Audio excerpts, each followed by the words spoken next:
Assalamualaikum warahmatullahi wabarakatuh. Di sini saya akan membahas tentang UTS PAI Resume pertemuan 2-6 semester 2. Halo, nama saya Nida Padilah Salsabila, kelas C1 Akuntansi, NPM 10220008, mata kuliah PAI 2. Dosen, Dr. Insinyur Haji Muhammad Budi Jatmiko MSI MEI.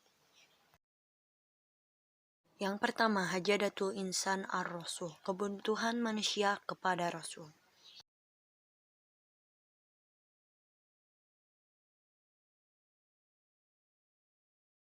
Insan, secara etimologis, ungkapan Al-Quran untuk menunjukkan konsep manusia terdiri 3 kategori, yaitu Al-Ins, Al-Bashar, dan Bani Adam, atau anak Adam, dan syuriatnya anak Adam atau keturunan Adam. Meskipun demikian, untuk memahami secara mendasar dan pada umumnya ada kata yang sering digunakan Al-Quran untuk merujuk kepada arti manusia, yaitu insan atau ins atau annas atau unas, dan kata bashar serta kata bani Adam. Kata al-insan disebutkan dalam Al-Quran sebanyak 73 kali, yang disebut dalam 43 surat. Kata al-insan dapat menunjukkan pada proses kejadian manusia, baik proses penciptaan Adam maupun proses manusia bertatap secara dinamis dan sempurna di dalam rahim. Kata al-insan tidak hanya merujuk pada dimensi mental tetapi juga dimensi fisik. Jika itu ditinjau dari lebih jauh dan dianalisis secara mendalam, maka penggunaan kata al-insan mengandung 2 dimensi, yaitu dimensi tubuh dengan berbagai unsurnya dan dimensi spiritual ditiupkan rohnya kepada manusia. Harmonisasi kedua aspek tersebut mengantarkan manusia sebagai makhluk yang unik dan istimewa, sempurna dan sebagai makhluk dinamis, sehingga manusia mampu menyandang predikat sebagai khalifah Allah di muka bumi. Namun, manusia juga memiliki keterbatasan seperti gelisah dan tergesa-gesa, gembiralah dapat nikmat, susah bila dapat cobaan, kikir, resah, atau gelisah. Karena itu, manusia diberikan potensi akan untuk mengemban seluruh potensi yang dimilikinya secara optimal dengan tetap berpedoman kepada ajaran ilahi, agar manusia bisa mewujudkan dirinya sebagai makhluk Allah yang mulia. Jika tidak demikian, manusia akan terjerumus pada hinaan, bahkan lebih hina dari binatang.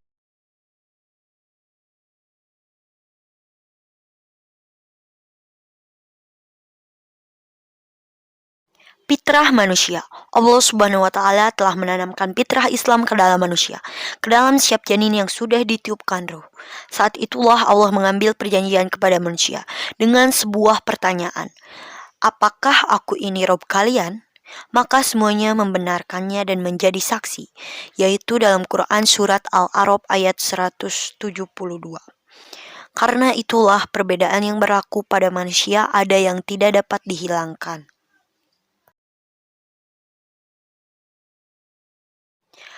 Keberadaan Sang Pencipta. Fitrah yang ditanamkan oleh Allah tidak akan pernah hilang. Yang terjadi adalah tertutupi dengan kotoran-kotoran lain. Oleh karena itu, manusia pasti mengakui bahwa di balik alam semesta yang megah dan teratur ini ada penciptanya. Hanya saja karena tidak ada petunjuk yang benar, manusia berbeda-beda atau salah dalam menyebut dan mensifatinya. Beribadah kepada Allah. Setelah mengenal pencipta, maka mereka pun menyembahnya. Akan tetapi terjadi berbagai macam cara penyembahan. Semuanya tidak lepas dalam berbagai kemusyrikan yang menyertai penyembahan kepada Sang Pencipta. Di antaranya contohnya yaitu menyembah berbagai dewa-dewi, binatang, arwah, bintang, matahari, malaikat yang dianggap anak perempuan Allah, kepercayaan kafir Quraisy. Selanjutnya, di hadapan zat atau berbagai zat itu mereka menuduhkan diri, menghinakan diri, ruku dan sujud. Sejarah manusia dalam setiap masa lalu ada tempat-tempat ibadah atau pemujaan. Hidup yang tertata. Fitrah juga mendorong manusia kepada hidup yang teratur. Mereka hidup berkelompok, mereka menunjuk satu orang sebagai pemimpin, mereka menaati aturan yang disepakati bersama atau yang ditentukan oleh sang pemimpin. Hanya saja karena Ketiadaan petunjuk akhirnya mereka merasa lebih tinggi, superior dibanding lainnya, terjadi penindasan, peperangan, penjajahan, perbudakan. Yang dijelaskan dalam Quran Surat Al-Qasas ayat 50. Petunjuk Rasul. Untuk mengatasi dan menyelesaikan berbagai kekacauan itu, maka Allah mengirimkan para Rasul untuk memberikan petunjuk kepada umat manusia. Yang dijelaskan dalam Quran Surat Ali Imran ayat 31. Dengan petunjuk itulah manusia dikenal oleh para Rasul tentang penciptanya satu-satunya di alam semesta ini, yaitu Allah Subhanahu wa Ta'ala. Yang dijelaskan dalam Quran Surat Al-An'am ayat 102. Panduan hidup. Para Rasul juga memberi petunjuk tentang aturan-aturan yang seharusnya menjadi pedoman hidup mereka, bukan aturan-aturan yang dibuat mereka. Pedoman hidup itu seharusnya mampu mengarahkan manusia pada jalan yang lurus, Shirathul Mustaqim, bukan jalan yang menyimpang dan sesat. Pedoman hidup itu adalah Islam. Inilah yang mesti diikuti dan jangan mengikuti pedoman yang lain, karena akan menyimpang dari jalur yang benar. Beribadah dengan benar. Berkat petunjuk Rasul, manusia mengenal Allah Subhanahu wa Ta'ala dengan benar dan mengikuti pedoman hidup yang sejati. Dengan begitu, manusia akhirnya dapat beribadah kepada Allah Subhanahu wa Ta'ala dengan ibadah yang benar. Beribadah dengan memurnikan ketaatan.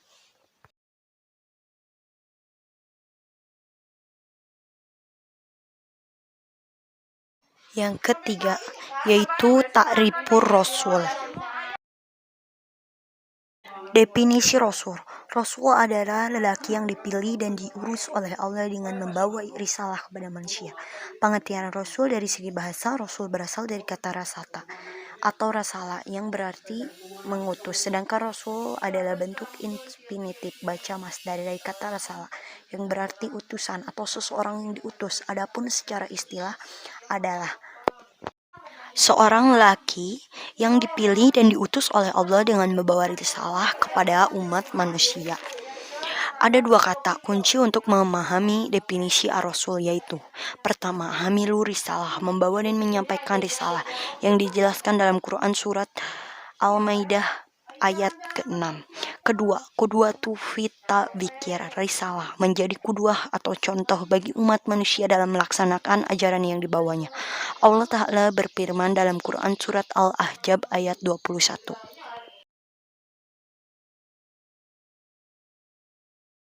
Namun perlu diingat, tidak semua orang yang membawa risalah ajaran dan menjadi qudwah atau contoh dapat disebut atau diakui sebagai Rasul. Pertama, memiliki sifat-sifat asiyah seperti sidik, amanah, tablik, dan patonah.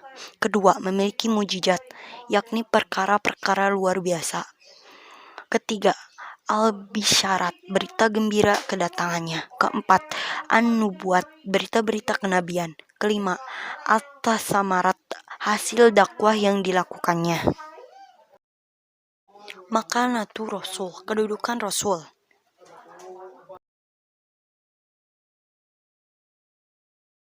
Kedudukan Rasulullah SAW, sikap orang yang berbeda-beda.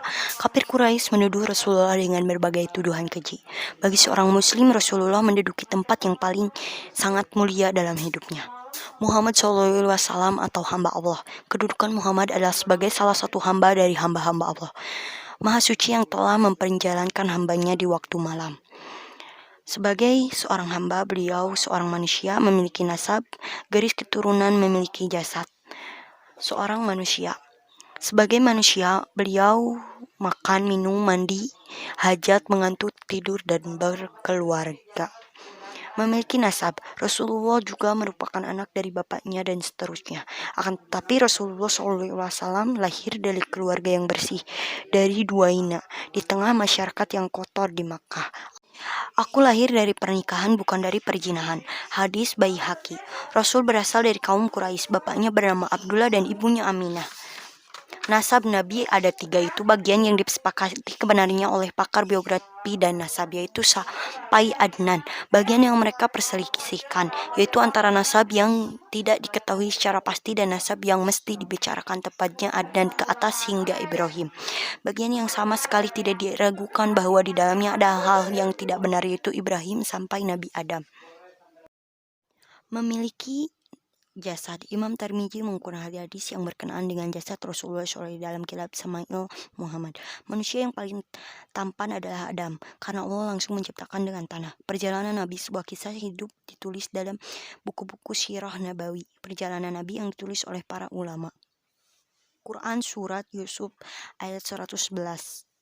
Keistimewaan Surah Sirah An-Nabawiyah.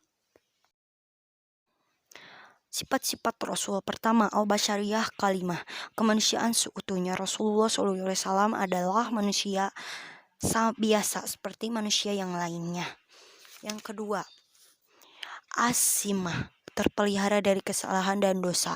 Karena memiliki sifat basyariyah kemanusiaan, maka Rasulullah SAW mungkin saja pernah berbuat salah atau keliru. Yang ketiga, asidik atau jujur. Jujur adalah sifat utama yang dimiliki setiap insan.